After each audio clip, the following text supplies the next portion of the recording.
दोस्तों, मैं हूं राहुल अबुआ। आज सुनिए कहानी सिर कटा भूत। आगे बढ़ने से पहले अगर आपने इस चैनल को सब्सक्राइब नहीं किया है और आप कहानियां सुनने और साहित्य के शौकीन हैं तो आप इस चैनल को अभी सब्सक्राइब कर सकते हैं। आइए शुरू करते हैं। मयंक एक एमएनसी में ब्रांच मैनेजर की जॉब करता था। एक दिन मयंक को ऑफिस से घर वापस जाने के लिए काफी देरी हो गई थी। सर्दी का मौसम शुरू हो चुका था, इसी कारण दिन भी जल्दी छुप गया था। देरी हो जाने के कारण उसे कोई कैब नहीं मिली तो उसने पैदल चलने की ठानी। रास्ते में चलते चलते मयंक को अचानक से एक आवाज सुनाई दी। रुक जाओ। मयंक वहीं पर रुक गया और पीछे मुड़ के देखा, लेकिन पीछे कोई भी नहीं था। फिर से वो आवाज सुनाई दी। सामने देखो। जैसे ही मयंक ने सामने देखा तो उसे जमीन पर कुछ चमकती हुई चीज दिखाई दी। मयंक दौड़ के उस चीज के पास गया और देखा तो ये कोई साधारण चीज नहीं थी, बल्कि एक चमकता हुआ सा हीरा था। उसने वो हीरा अपने हाथ में लिया, लेकिन मयंक को कहां पता था ये कोई साधारण नहीं बल्कि एक मायावी हीरा है। अचानक उस हीरे में से आवाज आई। अगर तुम्हें और हीरे चाहिए तो इस जमीन को खोदो। इस जमीन के नीचे बहुत सारे हीरे हैं। मयंक खुश हो गया। उसने उस हीरे को अपनी जेब में डाला और जमीन खोदना शुरू किया। करीबन 2 फीट खोदकर अचानक मयंक डर के मारे चिल्लाने लगा। इसके कारण उसका संतुलन खो गया और जमीन पर गिर पड़ा, क्योंकि उस गड्ढे में हीरे मोती नहीं बल्कि किसी इंसान का कटा हुआ सर मिला। देखते ही देखते वो हवा में उड़ने लगा और बोला, डरो मत, मैं तुम्हें कोई हानि नहीं पहुंचाऊंगा। मैं तुम्हें बहुत सारे हीरे जेवरात भी दूंगा। बस मेरी बात ध्यान से सुनो। मैं जहां जाता हूं मेरे पीछे आओ। फिर वो सिर हवा में उड़ा और जंगल की ओर बढ़ने लगा। करीबन 1 किलोमीटर चलने के बाद वो सिर रुक गया। मयंक भी रुक गया। फिर उस सिर ने मयंक से कहा, इस जमीन के भीतर बहुत सारे हीरे मोती जवाहरात छिपे हुए हैं। इस जमीन को खोदना शुरू करो। मयंक खुश हो गया और उस जमीन को खोदना शुरू कर दिया। खोदते खोदते उस जमीन के नीचे हीरे मोती तो नहीं बल्कि उस सिर का कटा हुआ धड़ मिला। उस सिर ने कहा, अब तुम्हें एक आखिरी काम करना है। इसके बाद मैं तुम्हें मालामाल कर दूंगा। तुम्हें कहीं से भी एक लोटा खून लाना होगा।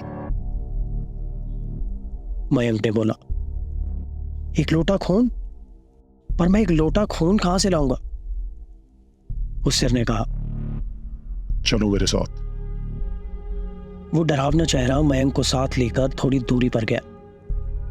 वहां उसने एक इंसान को जाते हुए देखा। उसे बोला, उस इंसान को मारकर खून ले आओ।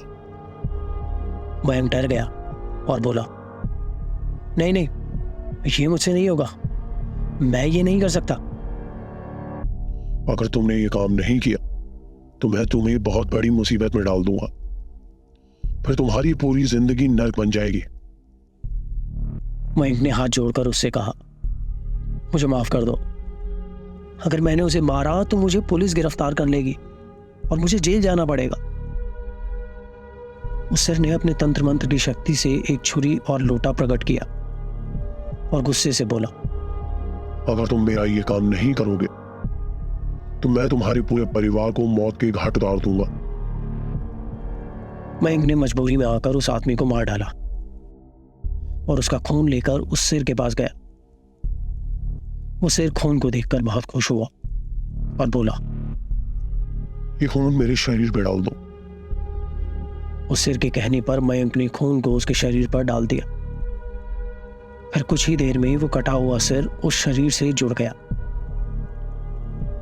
ये सब देखकर मयंक की हालत खराब होने लगी। वो बेहद डर गया था।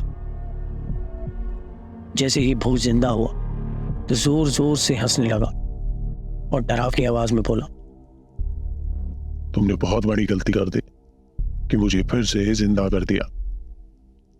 अब मैं सिर्फ तुम्हें ही नहीं बल्कि इस पूरे शहर को मौत के घाट उतार दूंगा। डर के मारे मयंक के मुंह से आवाज ही नहीं निकल रही थी। वो अपनी जान बचाने के लिए वहां से दौड़ा, लेकिन उस भूत ने छलांग लगाकर मयंक को जमीन पर गिरा दिया और बोला, मुझे बहुत भूख लगी है, अब मैं तुम्हारा मांस खाऊंगा। जैसे ही वो भूत मांस खाने के लिए आगे बढ़ा कि तुरंत ही उसका सर धड़ से अलग हो गया। मयंक समझ ही नहीं पाया कि आखिर ये चमत्कार हुआ कैसे। जब मयंक ने पीछे मुड़कर देखा तो एक अघोरी बाबा खड़े थे।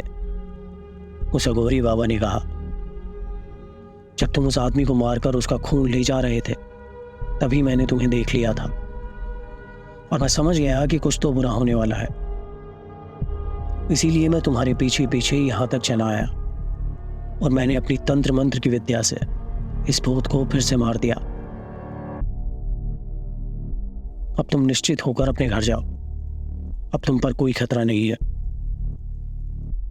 मयंक उस भूत को देखने के लिए मुड़ा और जैसे ही अघोरी बाबा की तरफ उसने देखा तो अघोरी बाबा वहां से जा चुके थे। आज भी मयंक जब इस बात को याद करता है तो उसकी रूह तक काम जाती है। दोस्तों, आप सुन रहे थे कहानी सिर कटा भूत। आपको ये कहानी कैसी लगी आप हमें कमेंट करके जरूर बताइएगा। और भी कहानियां सुनने के लिए आप इस चैनल को सब्सक्राइब कर सकते हैं। मिलेंगे एक और कहानी के साथ। धन्यवाद।